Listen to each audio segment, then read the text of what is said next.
Shalom Bapak Ibu Saudara-saudari yang dikasihi dan mengasihi Tuhan. Kita bersyukur kalau hari ini Tuhan boleh memberi kita kesempatan untuk kita boleh datang kepadanya. Mari kita berdoa, kita datang kepada Tuhan. Tuhan, terima kasih, kami mengucap syukur untuk berkat-Mu di dalam hidup kami. Hari ini kami boleh ada sebagaimana kami ada, itu semua karena kasih dan kemurahan-Mu. Sebentar kami akan membaca dan merenungkan firman-Mu. Berfirmanlah dan biarlah kami mengerti apa yang menjadi kehendak-Mu. Kami berdoa ya Tuhan di dalam nama Tuhan Yesus Kristus. Haleluya. Amin. Ku rindu setiap waktu hidup di kebenaran-Mu, bukan dengan kuatku, namun karena Roh-Mu. Yesus, Kau yang ku pegang teguh. Ayat firman Tuhan terambil dari kitab Matius pasal yang ke-27 ayat 57 sampai 61. Yesus dikuburkan. Menjelang malam, datanglah seorang kaya, orang Arimatea yang bernama Yusuf, dan yang telah menjadi murid Yesus juga. Ia pergi menghadap Pilatus dan meminta mayat Yesus. Pilatus memerintahkan untuk menyerahkannya kepadanya. Dan Yusuf pun mengambil mayat itu, mengapaninya dengan kain lenan yang putih bersih, lalu membaringkannya di dalam kuburnya yang baru yang digalinya di dalam bukit batu. Dan sesudah menggulingkan sebuah batu besar ke pintu kubur itu, pergilah ia. Tetapi Maria Magdalena dan Maria yang lain tinggal di situ, duduk di depan kubur itu. Amin. Demikianlah firman Tuhan, mari kita merenungkannya. Bapak Ibu Saudara yang dikasihi dan mengasihi Tuhan, ayat kebenaran firman Tuhan yang hari ini kita baca, kita akan coba melihat di mana ada beberapa hal yang menarik yang bisa kita lihat, yang bisa kita temukan. Yang pertama, satu fakta bahwa Yesus itu benar-benar mati. Ya, jadi dia tidak digantikan oleh muridnya, dia tidak diculik ya oleh muridnya atau dicuri begitu seperti pengakuan atau pernyataan banyak orang. Tapi memang benar-benar Yesus itu mati. Sehingga peristiwa itu juga diketahui oleh Pilatus dan tentunya nggak mungkin salah. Itu sebuah fakta dan data yang perlu kita pahami dan kita akui. Itu data yang pertama. Nah, yang kedua, ada satu hal juga yang menarik, yaitu di mana ada seorang murid Tuhan ya, yang dikatakan dia adalah seorang murid Yesus juga, yang bernama Yusuf ya. Yusuf ini adalah orang Arimatea. Dia seorang yang diberkati Tuhan begitu. Sehingga dia ketika melihat peristiwa ini, dia meminta izin, dia menghadap kepada Pilatus untuk meminta mayat Yesus supaya dapat dikuburkan dengan layak. Dan bersyukur Pilatus boleh dan mengizinkan hal ini. Nah, yang saya lihat di sini sebagai seorang murid, Yusuf memiliki kepedulian. Yusuf memiliki keberanian untuk menyampaikan keinginannya. Saya berpikir bahwa kalau bukan murid yang baik, kalau dia bukan seorang murid yang mengenal gurunya dengan baik dan melihat bagaimana kesaksian kehidupan seorang gurunya, nggak mungkin dia akan lakukan hal ini. Tetapi kalau kita melihat di sini bagaimana dia hidup sebagai seorang murid yang merasakan ajaran, yang merasakan didikan dari gurunya, dia boleh merasa kehilangan, dia merasakan sesuatu hal yang dimana dia bisa lakukan sesuatu. Dan menariknya, dia melakukan sesuatu dan itu sesuatu yang dikenang sampai saat ini. Nah, Bapak Ibu Saudara, kalau kita melihat apa yang dilakukan Yusuf, mungkin sesuatu hal yang biasa.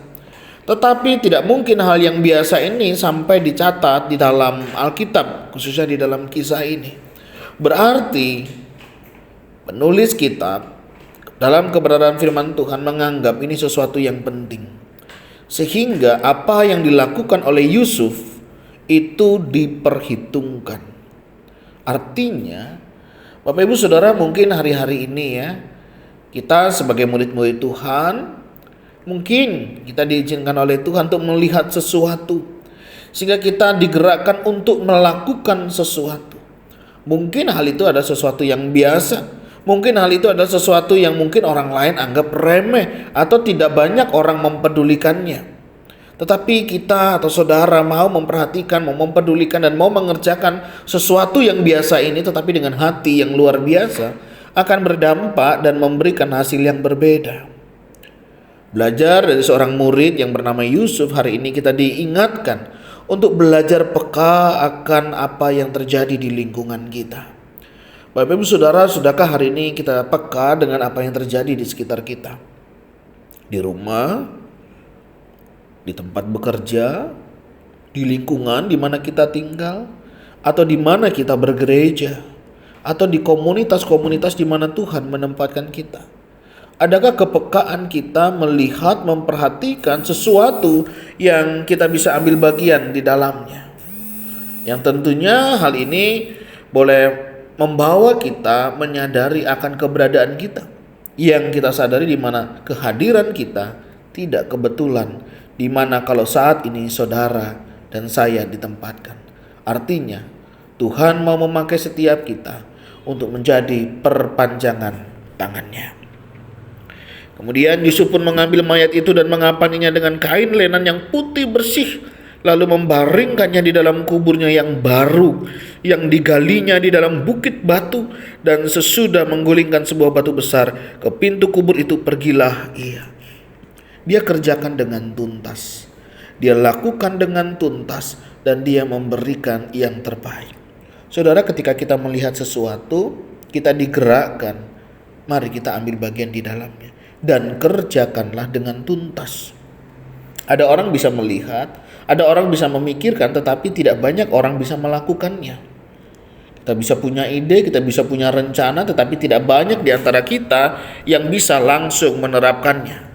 Kalau kita melihat dari apa yang dicontohkan oleh Yusuf Arimatea ini, dia melihat, dia mengetahui, dia tergerak hatinya untuk menolong, kemudian dia ambil bagian di dalamnya dan menyelesaikannya sampai tuntas. Dan di dalam penyelesaiannya dia selesaikan dengan baik sekali. Dia ambil kain yang terbaik, dia berikan kubur yang terbaik, dalam pengertian dia kasih di mana memang kubur ini belum pernah dipakai. Dan Yesus dibaringkan di sana. Sesuatu hal yang menarik saudara, ketika kita peduli, kita memperhatikan orang lain, memang dibutuhkan menolong dengan tuntas. Memang menolong orang lain itu repot. Tetapi itulah saudara, ketika kita dipanggil, kita siap menolong berarti kita siap untuk direpotkan. Nah, satu pembelajaran yang hari ini kita juga bisa pelajari. Mungkin ketika saudara menolong orang lain, membantu orang lain, kita sudah harus siap saudara ketika kita akan direpotkan.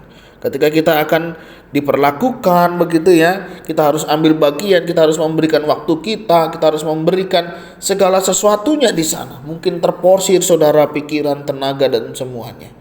Tapi saudara, ketika Tuhan menggerakkan itu untuk kita lakukan saudara. Karena ada maksud dan rencana Tuhan di dalamnya. Nah, belajar dari bagian ini saudara, mari sebagai anak-anak Tuhan, sebagai murid-murid Tuhan, sudahkah kehadiran kita di mana hari ini Tuhan tempatkan kita boleh menjadi berkat? Sudahkah kehadiran kita boleh memberikan warna pengaruh yang berbeda? Tentunya warna dan pengaruh yang baik yang memuliakan nama Tuhan. Mari kita belajar. Ada banyak pelajaran yang Tuhan izinkan melalui proses-proses kehidupan, melalui pelayanan yang Yesus jalankan. Dan tentunya sebagai murid kita boleh meneladani guru agung kita. Dan kiranya setiap kita boleh menjadi murid-murid yang baik, yang boleh melakukan apa yang menjadi bagiannya. Tuhan, terima kasih. Kami bersyukur untuk hari ini Engkau boleh memberkati kami. Kami serahkan juga setiap kami, para murid-murid-Mu ya Tuhan. Kami adalah murid-murid-Mu. Ajar kami juga taat dan setia melakukan apa yang menjadi bagian kami yang Tuhan percayakan. Sehingga Engkau boleh dapati kami menjadi murid-murid yang taat dan setia kepadamu. Tuhan, berkati kami. Ini doa seru kami. Kami serahkan kehidupan kami sepanjang hari ini. Biarlah kami hidup untuk melakukan kehendak-Mu. Kami berdoa ya Tuhan di dalam nama Tuhan Yesus Kristus. Haleluya. Amin. Bapak Ibu, demikianlah renungan kita hari ini. Kiranya boleh menjadi berkat dan memberkati kita sekalian. Shalom.